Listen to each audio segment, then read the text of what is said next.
Hello, good morning. Puri Jagannath. Indradyumna என்று ஒரு ராஜா இருந்தான். விஷ்ணு பக்தன். எப்பொழுதும் ஹரிஸ்மரணை. அவனுக்கு இறைவனை கண்ணால் பார்க்க வேண்டும் என்ற ஆசை ஏற்பட்டது. அந்த மாதிரி க்ஷேத்திரம் உண்டா என்று மந்திரியிடம் கேட்க, தீர்த்த யாத்திரை செய்பவர்களை மந்திரி அழைத்து வந்தார். நிறைய பேருக்கு தெரியவில்லை. ஆனால் ஒருவர் சொல்லுகிறார், ராஜா, நான் நேரே பார்த்திருக்கிறேன். அந்த இடத்திற்கு போனாலே தெய்வ அனுபவம் சித்திக்கும் என்கிறார். உத்கல தேசம் என்கிறார். புரி க்ஷேத்திரத்திற்கு நிறைய பெயர்கள் உண்டு. புரி க்ஷேத்திரம் பார்ப்பதற்கு சங்கு மாதிரி இருக்கும். அதனால் சங்கு க்ஷேத்திரம், புருஷோத்தம க்ஷேத்திரம், நீலாச்சலம், நீலகிரி, ஸ்ரீக்ஷேத்திரம். ராஜா இருப்பது அவந்தி, மத்திய பிரதேசம். யாத்ரிகன் சொல்வது உத்கல தேசம், ஒரிசா. நீலாச்சலத்தில் ஒரு ரோஹிணி குண்டம் இருக்கிறது.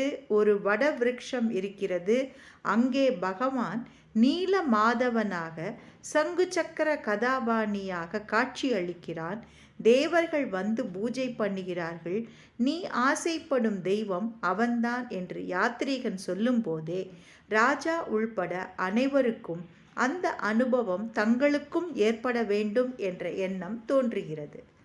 ராஜா யாத்ரிகனை பார்த்து கை கூப்புகிறான். உடனே அந்த யாத்ரிகன் மறைந்து விடுகிறான். வந்தது நீலமாதவனே என்றும் நீலமாதவனுடைய பரம பாகவதோத்தமன் என்றும் சொல்லப்படுகிறது. புத்தி சாதுரியத்துடன் கூடிய வித்யாபதி என்கிற ஒருவனை அனைத்து விஷயங்களையும் அறிந்து வர அனுப்பினான் ராஜா. இவன் வழி தப்பி சபரர்கள் என்ற காட்டுவாசிகளிடம் அகப்பட்டு கொண்டான். அவர்களின் தலைவனிடம் இவன் எல்லாவற்றையும் கூற அவன் முகம் மாறிவிட்டது. ஏனென்றால் நீலமாதவனை பூஜை பண்ணி கொண்டிருப்பது இந்த தலைவன் விசுவாவசு. இவன் அந்த கூட்டத்தில் கொஞ்ச நாள் இருந்தான். அந்த தலைவனின் மகள் லலிதாவிற்கும் இவனுக்கும் திருமணமாகிறது. தினமும் அந்த தலைவன் எங்கேயோ சென்று பூஜை செய்து வருகிறார். இவன் அதை அறிந்து கொள்ள விரும்புகிறான். தலைவனும் அவன் கண்ணை கட்டி அழைத்து செல்கிறான். கட்டை அவிழ்த்து நீலமாதவனை காட்டியவுடன் வித்யாபதி அடைந்த சந்தோஷத்திற்கு அளவே இல்லை. நீலமாதவன், உன் ராஜாவிடம் போய் சொல்லு என்று சொல்லி காட்சியும் கொடுத்து பேசியும் விட்டான். அருமையான பகவானுபவம். வீட்டிற்கு வந்து சில காலம் தங்கிவிட்டு தனக்கு திருமணம் ஆனதை வீட்டில் சொல்ல வேண்டும் என்று சொல்லி கிளம்புகிறான். இத்தனை நாள் தான் மட்டும் ரசித்து பூஜை செய்த நீலமாதவன் தன்னை விட்டு சென்று விடுவானோ என்று விசுவாவசிற்கு பயம். அதே இரவில் அவன் கனவில் வந்து, இத்தனை நாள் உனது பூஜைக்கு வசப்பட்டேன். பெரிய கோவில் கட்டி நிறைய பக்தர்கள் வந்து பார்க்க வேண்டும் என்கிறான் பகவான். இந்திரத்யும்மன் கனவில் வந்து, உத்கல தேசம் வந்து கோவில் கட்டு, அசுவமேத யாகம் பண்ணு என்கிறான். வித்யாபதியும் வந்துவிட்டான். உங்களுக்காக பகவான் காத்து கொண்டிருக்கிறான் என்கிறான். ராஜாவும் உத்கல தேசம் புறப்பட்டான். அப்பொழுது மணல் புயல் வந்து நீலாச்சலமே மூடப்பட்டு விடுகிறது. நீலமாதவன் காணாமல் போய்விடுகிறான். நாரதர் அரசரை, நீ முதலில் யஞ்ஞம் பண்ணு என்கிறார். ஓர் இடத்தையும் நீலாச்சலத்திலேயே காட்டிக் கொடுக்கிறார். அவன் யஞ்ஞம் பண்ணின அந்த இடம்தான் இப்பொழுது இந்திரத்யும்மன் சரோவர் என்ற பெரிய குளம் இருக்கிறது. இங்குதான் யஞ்ஞம் பண்ணும் பொழுது நரசிம்மர் ஆவிர் பறிக்கிறார். அதுவும் இப்பொழுது இருக்கிறது. கோவில் கட்டுமான பணியும் நடக்கிறது. ஆனால் எந்த மூர்த்தியை பிரதிஷ்டை பண்ணுவது என்று திகைக்க, கடலில் ஒரு கட்டை வரும். அந்த கட்டையில் மூர்த்தி பண்ணணும் என்று தெரிய வர, அந்த கட்டையிலேயே பகவான் தாருவாக வந்தான் என்று சொல்லப்படுகிறது. கடலில் வந்த மரத்தை கரை ஒதுக்க முடியவில்லை.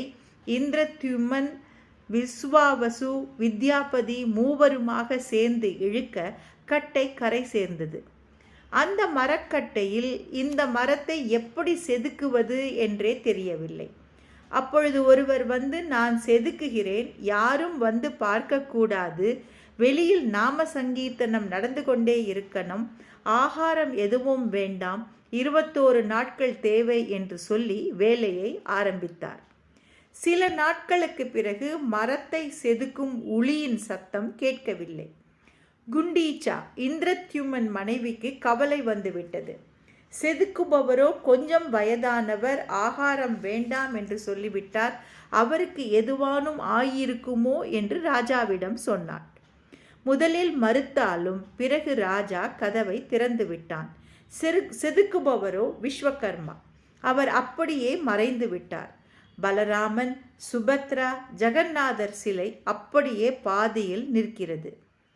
கோவிலில் நீ ஸ்தாபிக்கும் சிலை இப்படிதான் அரைகுறையாக இருக்கும், அப்படியே பிரதிஷ்டை பண்ணிவிடு என்று சொல்லி மறைந்தார்.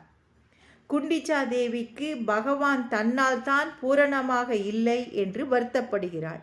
ஜெகநாதரிடம் போய், இப்பவே இவ்வளவு அழகாய் இருக்கிறாய், பூரணமாக இருந்தால் இன்னும் எவ்வளவு அழகாய் இருப்பாய், என்னால் தானே இப்படி ஆயிற்று என்று அழுகிறாள்.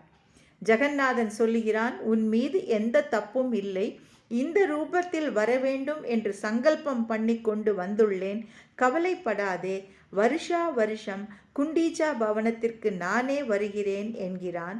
இதுதான் உலகம் போற்றும் ஜெகநாத ரத யாத்திரைக்கு காரணம். Thank you. Have a good day.